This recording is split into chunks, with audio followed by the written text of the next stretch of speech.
जी। तो आज के जो हमारे एमसीक्यूज हैं वो हैं जी एडमिनिस्ट्रेशन एंड सुपरविजन के। कुछ हम एमसीक्यूज को हम सॉल्व करेंगे, ठीक है। सबसे पहला एमसीक्यूज है, the main purpose of the supervision of teaching should be. अब वो यहाँ पे उन्होंने कहा है कि सुपरविजन ऑफ टीचिंग के, टीचिंग के दौरान जो सुपरविजन होती है उसका मेन जो पर्पस है वो क्या होता है। तो आपने ये याद रखना है कि सुपरविजन जब टीचिंग की सेंस में आएगी, ठीक है, जब हम टीचिंग में सुपरविजन की बात करेंगे तो उसका मकसद होता है कि टीचर और बच्चों की जो लर्निंग है उसको इम्प्रूव करना, ठीक है, उनको बेहतर बनाना। ये सबसे जो उसका प्राइमरी जो फंक्शन होता है टीचिंग के, टीचिंग में सुपरविजन का, तो वो ये होता है। अब यहाँ पे अगर हम एमसीक्यू के ऑप्शंस देखें तो पहला है एडवांसमेंट ऑफ पीपल वेलफेयर, ठीक है। उसके साथ साथ proper utilisation of school facilities, carrying out of the curriculum and achievement of success in examination. अब ये इसमें जो सबसे बेहतर आएगा वो है एडवांसमेंट ऑफ पीपल वेलफेयर। अब एडवांसमेंट ऑफ पीपल वेलफेयर क्यों आया? क्योंकि हमने कहा कि सुपरविजन जब टीचिंग में आएगी तो उसका मकसद होता है कि बच्चों की लर्निंग को मोस्ट जो है वो क्या बनाना, वो मीनिंगफुल बनाना, उनको उसको पर्पसफुल बनाना, ठीक है, उसको फ्रूटफुल बनाना। तो उसमें तो ये आएगा कि हमने क्या, जो सुपरविजन ऑफ टीचिंग का जो पर्पस है वो होता है एडवांसमेंट ऑफ पीपल वेलफेयर, कि जो बच्चे हैं या लोग हैं उनकी बेहतरी के लिए, उनके उसके लिए जो एडवांसमेंट है उसके लिए जो है ना सुपरविजन का मेन मकसद ये है। फिर आता है सुपरविजन शुड बी प्राइमली। आप जो सुपरविजन का जब भी आएगा, जहां पे भी सुपरविजन का वर्ड यूज होगा तो आपने एक चीज याद रखनी है, सुपरविजन हमेशा कंस्ट्रक्टिव और क्रिएटिव होती है। मतलब इसमें जो आपको सुपरवाइजर होता है वो आपको पॉजिटिव वे में गाइड करता है, ना कि आपके ऊपर क्रिटिसिज्म करता है, ना ही आपको ये नेगेटिव रिमार्क्स देता है, बल्कि वो आपको सजेशन देता है इन पॉजिटिव सेंस में रहते हुए, ठीक है, और आपको मजीद उस काम को बेहतर करने की मुख्तलिफ जो है ना वो तजावीज जो है ना वो देगा। तो यहाँ पे जो आएगा सुपरविजन का जो प्राइमरी फंक्शन है वो कंस्ट्रक्टिव है और क्रिएटिव है। देन आता है the basic purpose of supervision is to help. Supervision का जो बेसिक पर्पस है वो क्या है जी? चिल्ड्रन लर्न मोर इफेक्टिवली, कि जो बच्चे हैं वो बेहतर तरीके से क्या कर सके, लर्न कर सके। टीचिंग में जो सुपरविजन का मैंने आपको शुरू में भी बताया कि उसका मकसद है कि बच्चों की जो लर्निंग है उसको बेहतर बनाना। तो सबसे जो इसमें बेस्ट ऑप्शन आएगा वो ये आएगा।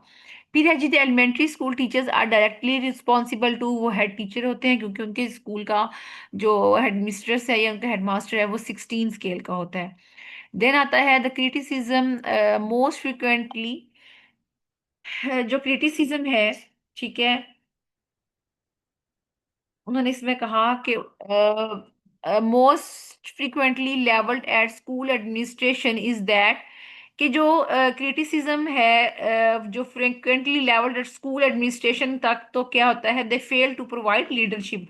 कि जो एडमिनिस्ट्रेशन होती है स्कूल लेवल के ऊपर नॉर्मली वो क्या करती है कि वो आपको लीडरशिप की क्वालिटीज प्रोवाइड करने में इतनी ज्यादा कामयाब नहीं हो पाती।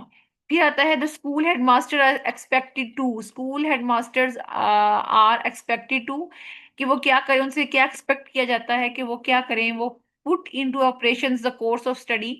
इसका करेक्ट आंसर यही है। उसकी रीजन क्या है कि जो स्कूल हेडमास्टर है, जाहिर सी बात है वो डेली मीटिंग्स नहीं करवा सकता, वो बजट प्रिपेयर नहीं करता, क्योंकि बजट प्रिपेयर करने के लिए स्कूल में हेडमास्टर या हेडमिस्ट्रेस जो होते हैं ना, क्या क्लर्क वगैरह मौजूद होते हैं। उसके साथ साथ ऑल ऑफ दीज भी नहीं आएगा। तो स्कूल हेडमास्टर का जो बेस्ट काम है, जो उसके जिम्मेदारी जो है उसमें ये है कि वो स्कूल के कोर्स ऑफ स्टडी को क्या करे, फंक्शनल करे।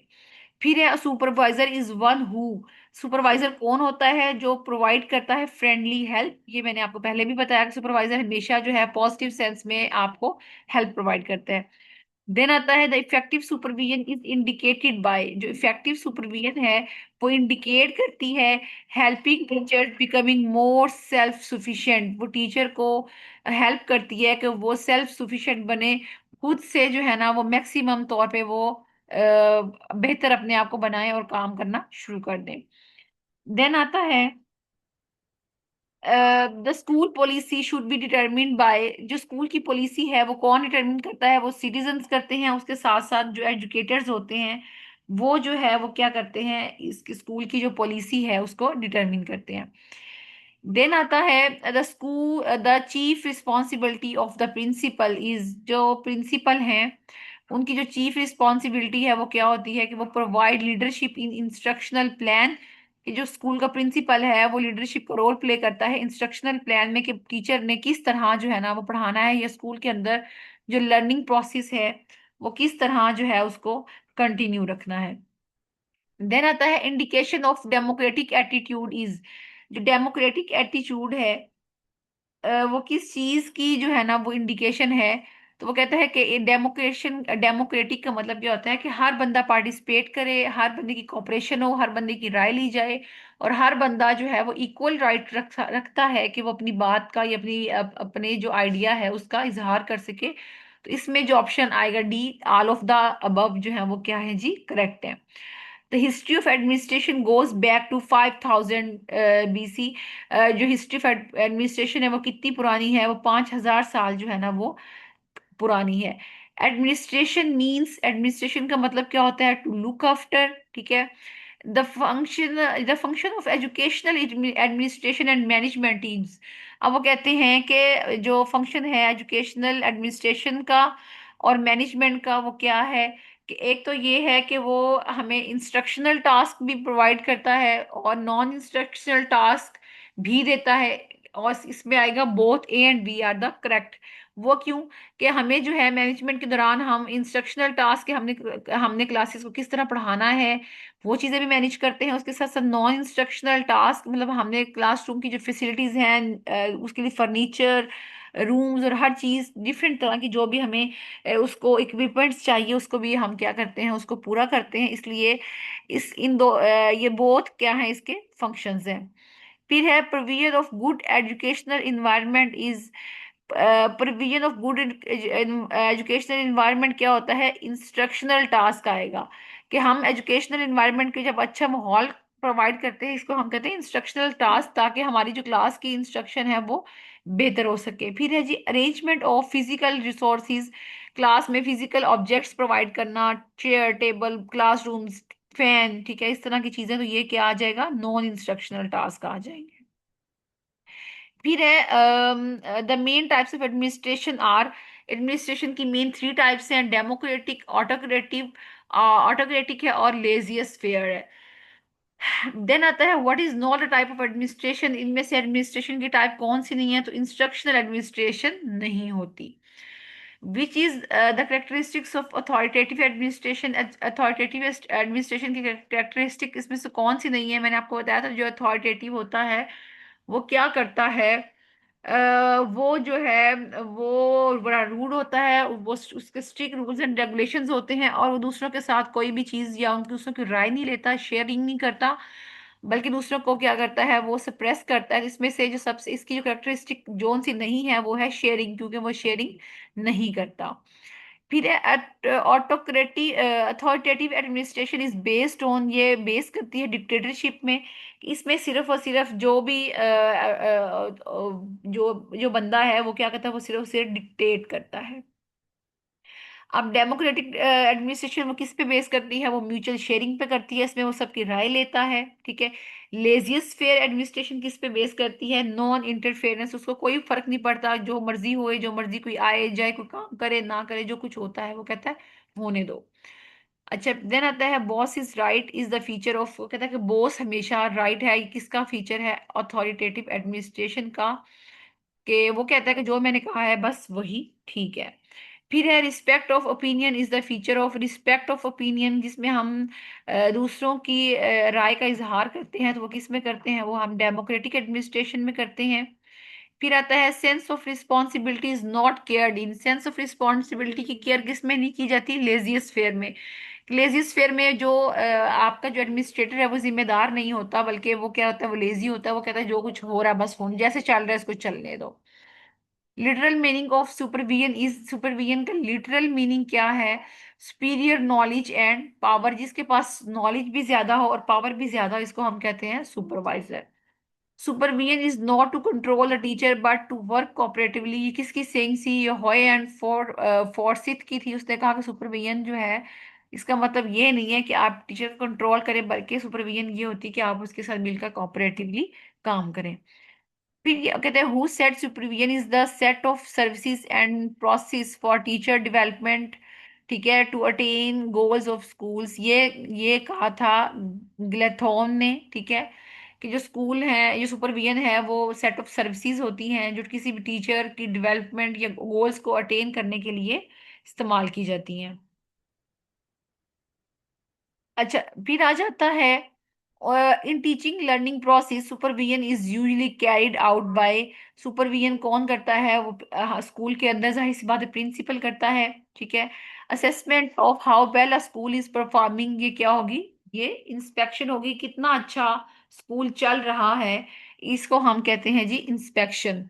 फिर according to Fayol elements of administration are 5, ठीक है। और elements of administration according to Gulick and Urwick, ये 7 थे, ठीक है। यहाँ पे ना एक टर्म होती है पोस्ट डिकॉर्ड, ठीक है। इसमें वो कहता है जो सीओ है वो स्टैंड फॉर किसके लिए स्टैंड करता है? वो कोऑर्डिनेटिंग के लिए करता है। The make to make arrangements is the part of organising. जब हम क्या करते हैं, अरेंजमेंट्स कर रहे होते हैं, इसका मतलब हम कहते हैं कि हम चीज़ों को क्या कर रहे हैं, हम चीज़ों को ऑर्गेनाइज कर रहे हैं।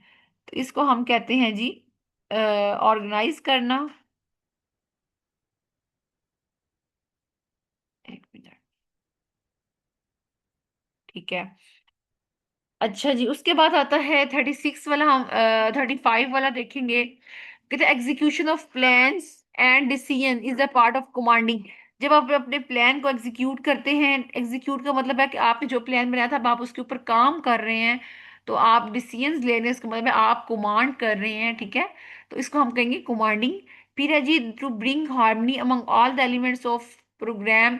आप जब पूरे सारे प्रोग्राम के दरमियान एक हार्मनी कनेक्शन कायम करते हैं, इसको हम कहते हैं coordinating. School budget includes developmental expenditure, और उसके साथ साथ क्या होते हैं, नॉन डेवलपमेंटल एक्सपेंडिचर भी इसके अंदर क्या होते हैं, इंक्लूड होते हैं। इसका ऑप्शन आएगा both. BM stand for budget manual.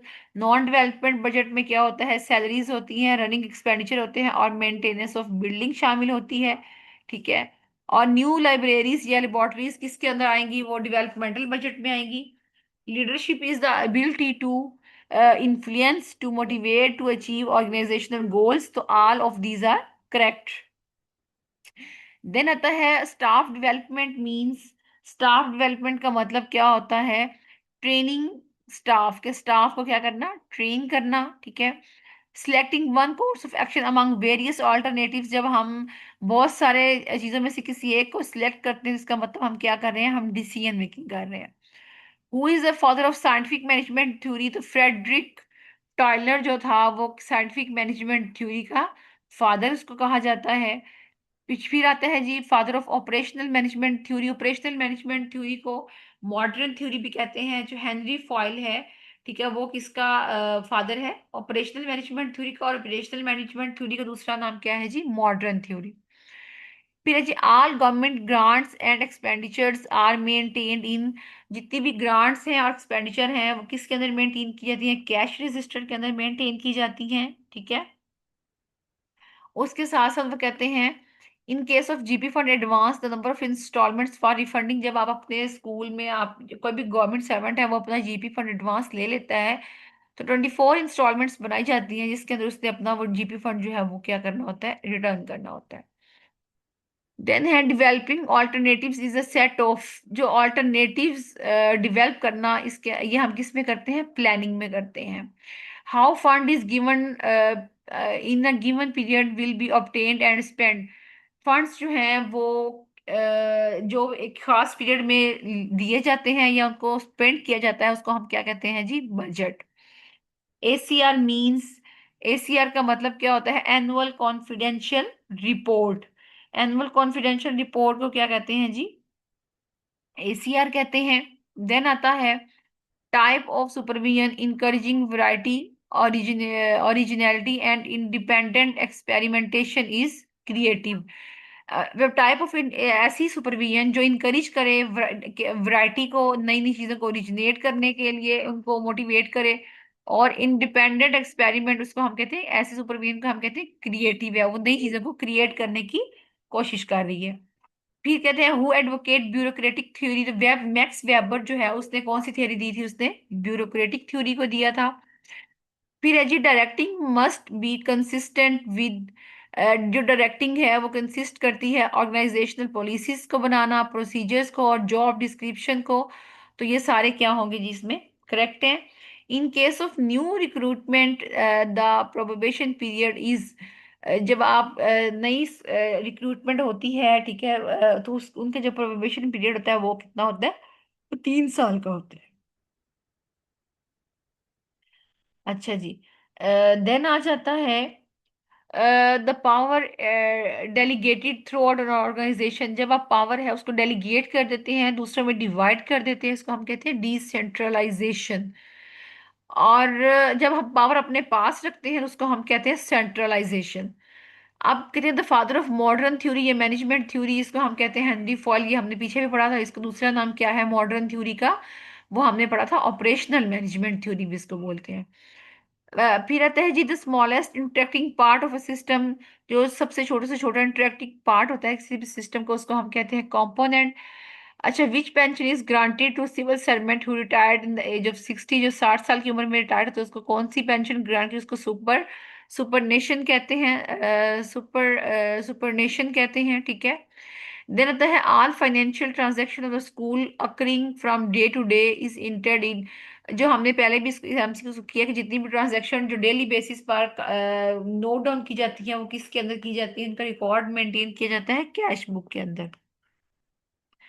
The process of directing others towards the accomplishment of some objectives is, इसका आएगा मैनेजिंग। अब जब लफ्ज आ जाएगा डायरेक्टिंग, तब आपने क्या इस्तेमाल करना है, मैनेजिंग। और जब हमने पीछे पढ़ा था अगर लफ्ज आ गया था मैनेजिंग, सुपरविजन, सुपरविजन का आएगा, तब हमने कहना है कि वो टीचर और बच्चों की वेलफेयर के लिए यूज हुआ है। अब यहाँ पे लफ्ज आया डायरेक्टिंग, तो डायरेक्टिंग किसके साथ आएगा, वो उसका मतलब आएगा लीडरशिप करना, तो लीडरशिप के साथ आ गया, तो इसका मतलब क्या आ गया, managing. Micro planning is done in, micro planning कहाँ की जाती है, वो मिडिल और लोअर मैनेजमेंट भी इसको बोलते हैं। एसीआर जो कम से कम कितने पीरियड की एसीआर नहीं लिखी जाती, 3 मंथ से कम ड्यूरेशन की एसीआर जो है वो नहीं लिखी जाएगी, ठीक है। The individual in the group given the task of directing and coordinating, individual, the individual is the group, ठीक है। The individual in the group, ठीक है, ग्रुप के अंदर जो इंडिविजुअल है उसको टास्क दिया जाता है डायरेक्टिंग एंड कोऑर्डिनेटिंग, उसको हम कहते हैं सुपरवाइजर,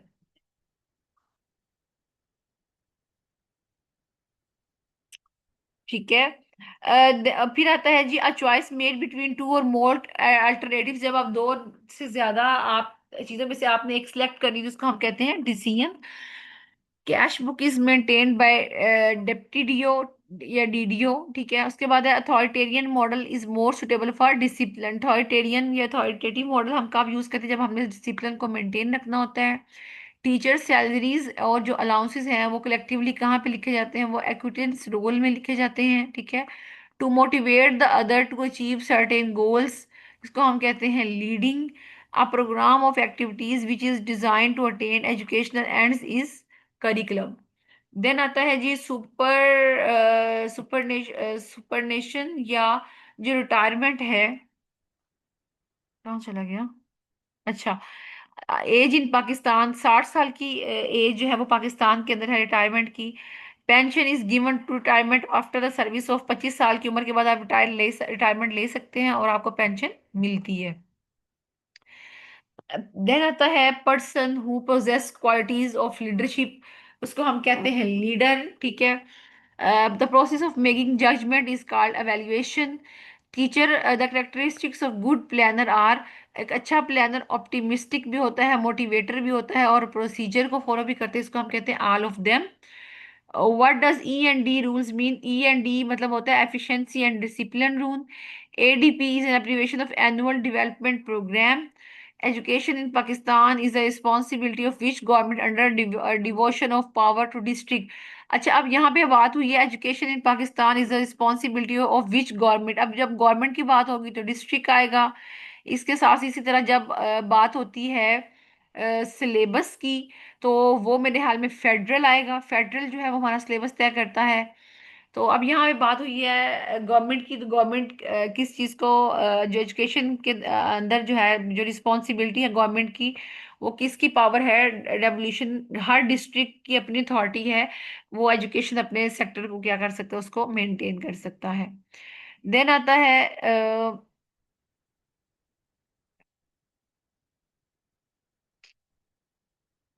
एक मिनट, कहाँ चला गया।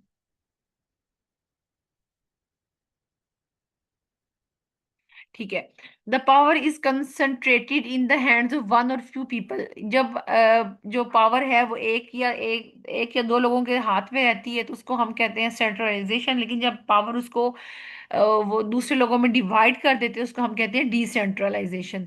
अच्छा, what is central to administration. Administration का सेंट्रल काम क्या है? तो एडमिनिस्ट्रेशन का सेंट्रल जो काम है वो है जी डिसीजन मेकिंग। इसका असल काम होता है डिसीजन मेकिंग करना। POSDIR में R stand for reporting, SNE schedule of new entry. The teacher is considered in the word as a change agent। Teacher को क्या माना जाता है? चेंज एजेंट माना जाता है। ठीक है।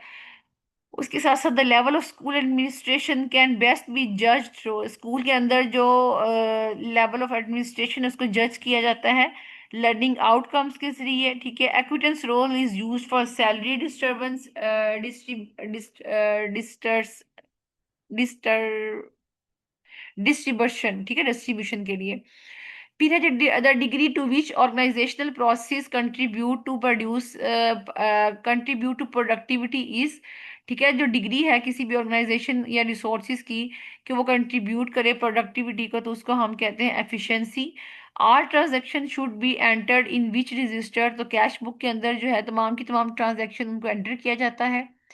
देन आता है the coordinating stimulating and directing the growth of teacher is the process of inspection. Growth और डेवलपमेंट किस में होती है? इंस्पेक्शन में होती है, क्योंकि यहाँ पे वर्ड आया है डायरेक्टिंग।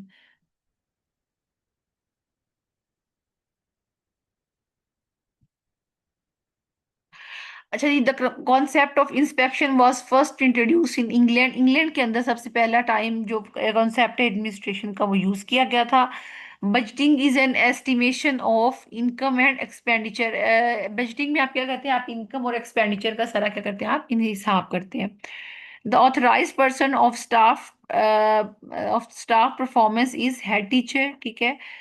स्टाफ की परफॉर्मेंस का जो ऑथराइज पर्सन होता है वो हेड टीचर होता है। All elements of fear and anxiety is found in inspection. Inspection के दौरान क्या होता है? एलिमेंट ऑफ फियर पाया जाता है, लेकिन सुपरविजन के दौरान फियर, एलिमेंट ऑफ फियर है वो मौजूद नहीं होता। Expenses of newspaper, coil, ice, stationery, ये किस में लिखे जाते हैं? वो कॉन्टीजेंट रोल रजिस्टर में लिखे जाते हैं। लेजियस फेयर एडमिनिस्ट्रेशन में क्या होता है? जो लीडर होता है वो अवॉइड द ग्रुप्स, वो ग्रुप्स को अवॉइड करता है। ठीक है। MLS is the abbreviation of management information system. फिर आता है जी the successful and systematic working of the school depends on suitable time table. जो सक्सेसफुल और सिस्टमेटिक वर्किंग है किसी भी स्कूल के ऊपर उसकी डिपेंड करती है उसके टाइम टेबल के ऊपर। Selecting people to meet needs of activities, इसको हम कहते हैं स्टाफिंग के एक्टिविटीज की नीड्स को पूरा करने के लिए हम जो दूसरों को लोगों को सिलेक्ट करते हैं उसको हम कहते हैं staffing. Stock register is used for writing stocks. Stock register use किया जाता है किसका? स्टॉक के लिए जो हमने चीजें परचेज की हैं या जो हमने कॉन्टीजेंट ग्रांट से चीजें खरीदी हैं या हमने कोई डोनेशन से चीजें खरीदी हैं, उन सब का जो रिकॉर्ड है इसके अंदर मेंटेन किया जाता है। Correspondence register is use to, correspondence register को हम खता खताबत रजिस्टर में बोलते हैं। ये डिस्पैचिंग या रिसीविंग मेल्स या कोई भी जो हमें नोटिफिकेशन आता है उसको रिसीव, उसकी जो डिस्पैच और जो रिसीविंग है उसको बोलते हैं correspondence register. Private school in the Pakistan were nationalise. Private जो स्कूल हैं वो 1972 में जुल्फकार अली भुट्टो ने इनको क्या किया था? नेशनलाइज किया था। फिर आता है इन विच रजिस्टर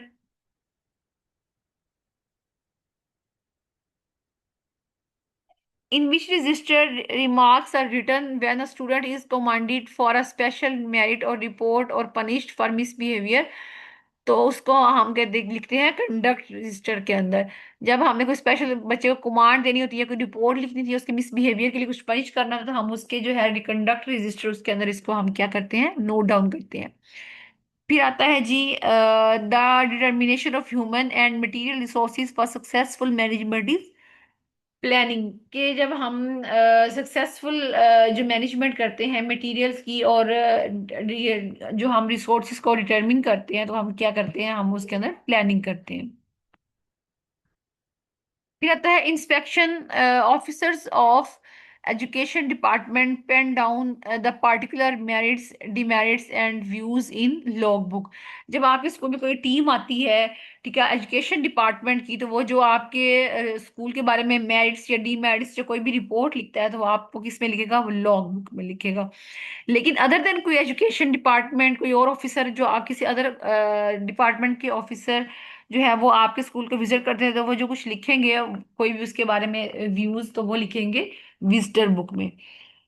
फिर आता है कि wastage of resources time and work is prevented in administration by the function budgeting. ठीक है, बजटिंग के जरिए हम क्या करते हैं, हम रिसोर्सेज को वेस्ट होने से बचा सकते हैं, चीज़ों को टाइमली और जो है ना वो केयरफुली उसको हम यूटिलाइजेशन भी करते हैं। Which register is used to convey the orders to head of institution and government to employees? Order book के जरिए स्कूल में जो टीचर है वो ऑर्डर बुक यूज करते हैं जब उसने कोई भी ऑर्डर या कोई भी उसने इंफॉर्मेशन जो है अपने इदारे के एम्प्लॉयज को कन्वे करनी होती है। For how many consecutive days absence without leave name of girls shall be struck off? मुसलसल 10 दिन बगैर बताए छुट्टी करने से जो फीमेल स्टूडेंट्स होती हैं उनका नाम खारिज कर दिया जाता है, और जो बॉयज होते हैं वो मुसलसल जब 6 दिन छुट्टियां करते हैं विदाउट एनी इंफॉर्मेशन, तो उसको हम 6 दिन के बाद उनका नाम जो है वो परमानेंटली वहां से खारिज कर देते हैं रजिस्टर में से। फिर आता है when is stock annually check और फिजिकली वेरीफाइड? स्टॉक को एनुअली कब चेक किया जाता है, कब वेरीफाई किया जाता है, तो 30 जून को जो आपका स्टॉक है उसको वेरीफाई भी किया जाता है और चेक भी किया जाता है। How much concessions in fees is admissible for brother sister of student? जब एक स्कूल या किसी इदारे में बहन भाई या दो बहनें इकट्ठे पढ़ते हैं, तो उनकी 50% जो हाफ फीस है वो क्या हो जाती है, उसको उसके अंदर उनको कंसेशन मिल जाती है। What is the minor plaintiff under E&D rule? Efficiency और जो डिस्ट्रीब्यूशन रूल्स है उसके अकॉर्डिंग क्या होता है, कितने जो सबसे कम जो है पेनल्टी है वो कितनी होती है, वो सेंश्योर है कि उनकी तरफ हाँ बंद किया, जिनको डांटा डांटा जाता है या उनकी प्रमोशन को रोक दिया जाता है, ये सबसे जो कम पेनल्टी है उनको दी जाती है। What is the major penalty under E&D rule? E&D rule के अंदर जो सबसे जो मेजर पेनल्टी है वो क्या होती है कि उनकी उनको लो ग्रेड में प्रमोट कर देना, उनकी जो है उनकी रिकवरी जो है उसको रिकवरिंग का लॉस हो जाता है, कंपलसरी उनको रिटायरमेंट भी बाज दफा कह देते हैं, उनको सर्विस से डिसमिस भी किया जा सकता है। ये सारी किसके हैं, ये आते हैं जी, पेनल्टीज आती हैं अंडर E&D रूल। फिर रहता है casual leaves per annum are. Casual leaves हमें 25 अलाउ होती हैं, ठीक है। उसके अलावा मैक्सिमम जो लीव्स हैं किसी भी खास सर्कमस्टेंसेस में, तो वो 10 छुट्टियां जो है वो आप कंसेक्टिव कर सकते हैं, ठीक है। उसके साथ साथ जो मैक्सिमम कैजुअल लीव्स हैं वो हम एक ही किसी स्पेशल ओकेजन या स्पेशल सर्कमस्टेंसेस के अंदर वो हम कब ले सकते हैं, वो 15 छुट्टियां जो है वो हम कंसेक्टिव जो है वो ले सकते हैं।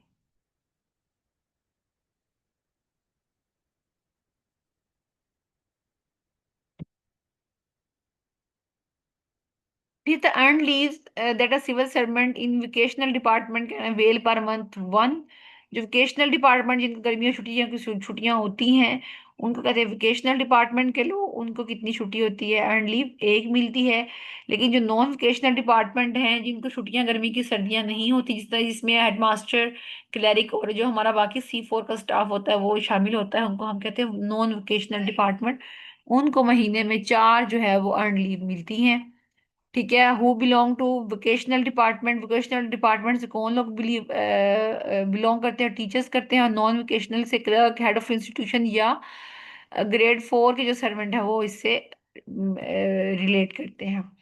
अच्छा, earn leave account of gazetted servant is maintained bye, जो गस्टेड ऑफिसर्स हैं, ठीक है, उनकी जो छुट्टियां हैं वो कहाँ पे मेंटेन की जाती हैं, वो डिस्ट्रिक्ट अकाउंट ऑफिस में की जाती हैं। लेकिन जो नॉन गस्टेड ऑफिसर्स हैं उनकी मेंटेन कहाँ की जाती है, उनकी सर्विस बुक के अंदर जो है उनको उसको मेंटेन किया जाता है। फिर आता है the maximum period of leave in full pay without medical certificate. Without medical certificate आप जो पूरी पे के साथ कितनी देर की छुट्टी ले सकते हैं, आप 120 दिन की छुट्टियां ले सकते हैं। फिर आता है जी maximum period of leave on full pay that can be granted at one time. Medical certificate के साथ आप कितनी देर की छुट्टी ले सकते हैं, आप 180 छुट्टियां ले सकते हैं, ठीक है। The leave that can not be refuse, किस मेडिकल छुट्टी को जो है ना वो रिफ्यूज नहीं किया जाता। जो maximum period of leave without pay जो आपको छुट्टी मिल सकती है वो 5 साल की मिल सकती है। जो preparatory leave, preparatory to retirement की जो मैक्सिमम पीरियड होता है वो क्या होता है, 1 साल का 365 डेज का होता है, ठीक है।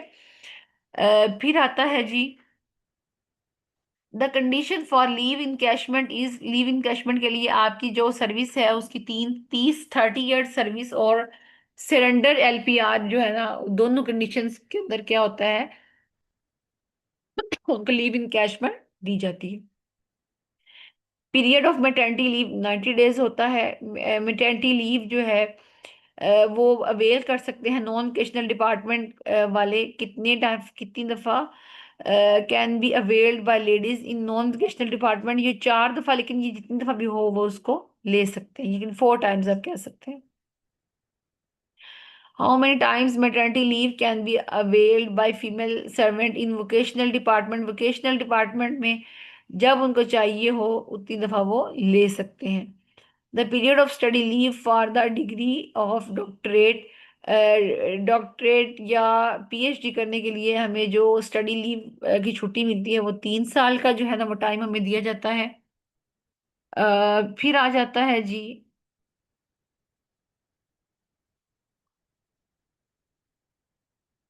The budget in which grants of new construction are demanded, वो बजट इसमें नई कंस्ट्रक्शन की डिमांड किया जिसको हम कहते हैं डेवलपमेंटल बजट। और जिसमें सैलरीज वगैरह डिमांड की जिसको हम कहते हैं नॉन डेवलपमेंटल बजट, ठीक है। The source of income of school, school के सोर्स ऑफ इनकम फंड्स होते हैं, गवर्नमेंट ग्रांट्स, ये कोई डोनेशंस हो सकती हैं। All of these funds of school जो रिसीव करते हैं, रिसीव फ्रॉम स्टूडेंट्स, ठीक है, जिसको हम एफटीएफ बोलते हैं। The use of funds receive from students is spent on student and institution, जो वो फंड जो बच्चों से इकट्ठा किया जाता है उसको स्कूल और बच्चों पे लगाया जाता है। ट्यूशन फी जो है वो गवर्नमेंट अप्लाइज नहीं देते, ठीक है। Share of science funds in union fund at elementary level is 25%। 25% जो साइंस फंड्स हैं एलिमेंट्री लेवल के ऊपर वो शेयर किए जाते हैं। Money received and disperse in is entered in, जो पैसे लिए जाते हैं और उनको यूटिलाइज किया जाता है, ये किस में आता है, वो कैश बुक के अंदर आता है। The last distance for which travelling allowance can be availed is 16 kilometre. 16 kilometre पे आपको जो है ना कन्वेंस अलाउंस, जो ट्रेवलिंग अलाउंस वो दिया जाता है। School management is concerned with, school management किसके साथ कंसर्न्ड है, ऑल ऑफ द अबव, ठीक है। इसमें एफिशिएंट यूज ऑफ रिसोर्सेज आ जाते हैं, एफिशिएंट एजुकेशनल इन्वायरमेंट आ जाता है और अचीवमेंट ऑफ एजुकेशनल ऑब्जेक्टिव आ जाते हैं। फिर आता है which one is not the basic element of management, management का जो बेसिक एलिमेंट है वो क्या है जी, काउंसलिंग है। The characteristics of community is all of the above, ठीक है। उसके अंदर वो कम्युनिटी वो अट्रैक्टिव होती है, सेम गोल्स होते हैं, सेम कल्चर और सेम टेरिटरी उनकी होती है। वो manage the elementary school at district level, DO उनको मेंटेन करता है। स्कूल मैनेजमेंट जो कमेटी है वो बनाई गई 1994 के अंदर। स्कूल मैनेजमेंट काउंसिल कमेटी का फंक्शन होता है कि वो रिसोर्सेज प्रोवाइड करे, पेरेंट्स और स्टूडेंट्स के साथ मिलकर प्रॉब्लम सॉल्व करे और उसके साथ साथ क्या करे, बच्चों और पेरेंट्स को रिपोर्ट भी करे। ये आता है जी एसएमसी का फंक्शन। फिर आता है school management committee was renamed in 2000 के अंदर, इसको दोबारा नेम किया गया, इसको कहा गया स्कूल काउंसिल, किसका नाम रख दिया गया। Space required for classroom in elementary school के अंदर 0.6 मीटर स्क्वायर, सेकेंडरी के अंदर 1 मीटर स्क्वायर। ठीक है। और इसी तरह वहां सेकेंडरी में हमने कितना पढ़ा था, 1.2 मीटर स्क्वायर पढ़ा था। जो पाकिस्तान के अंदर बिगेस्ट लाइब्रेरी है उसका हम कहते हैं Punjab public Lahore library. Then आता है जी, determination of human and material resources for successful management is planning. The element that regulates and manage activities, उसको हम क्या कहते हैं जी, ऑर्गेनाइज करता है। देन आता है the process undertaken to coordinate the activities of others, जो दूसरों की एक्टिविटीज को कोऑर्डिनेट करता है और अचीव करता है, उसको हम कहते हैं मैनेजमेंट। फर्स्ट स्टेप होता है एडमिनिस्ट्रेशन को हम कहते हैं planning. The process of efficiently getting activities completed throughout the people is called administration. The last step in decision making is select the best alternatives। ठीक है। If the manager is doing the evaluation of the project, उसको हम कहेंगे वो control कर रहा है। जब हम कोई नया प्रोग्राम जो है वो स्टार्ट करने लगते हैं तो हम सबसे पहले क्या करते हैं, एलिम प्लानिंग करते हैं। को करिकुलर एक्टिविटीज में हम क्या करते हैं, to develop social values in students are scouting. ठीक है। स्काउटिंग के जरिए हम क्या करते हैं, हम उनको करिकुलर एक्टिविटीज करवाते हैं बच्चों की। Chair person of the school council कौन होता है, वो हेड टीचर होता है। उसके साथ आता है जी social, the special day allowance for an officer in 19 scale के जो ऑफिसर हैं उनका जो स्पेशल डेली अलाउंस होता है वो 825, अब तो शायद ज्यादा होगा। The maximum limit for maternity leave 90 days होती है, ये भी पहले आया इसमें। First statement of excess and surrender is sent to department in the month of November. नवंबर के महीने में जो है ना वो एक्सेस और सरेंडर की डिपार्टमेंट को सेंड करते हैं। जो सर्विस बुक है वो मेंटेन की जाती है सिविल सर्वेंट की, जिनका ग्रेड 1 से 15 तक, और इससे ऊपर वालों की सर्विस बुक जो है वो कौन करता है, अकाउंट ऑफिस में होती है। उनकी सर्विस बुक नहीं होती बल्कि उनको डायरेक्टली अकाउंट ऑफिस में मैनेज किया जाता है।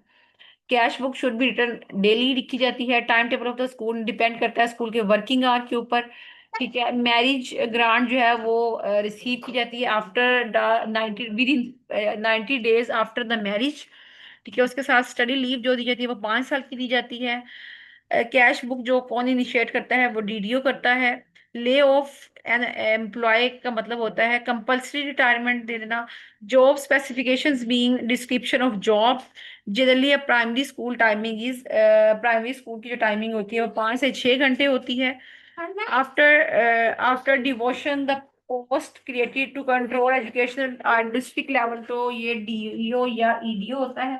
ठीक है। फिर आता है spark plug of the school, ये उसका टाइम टेबल होता है। और देन आता है जी in 1964 loans and donal divided management into 5 part, जिसको हम कहते हैं पोस्ट पीओएसडीसी। ठीक है। ये थे हमारे एडमिनिस्ट्रेशन एंड मैनेजमेंट के तमाम एमसीक्यूज जो हैं उसको हमने क्या किया, इसमें सॉल्व किया है। ये था हमारा आज का लेक्चर।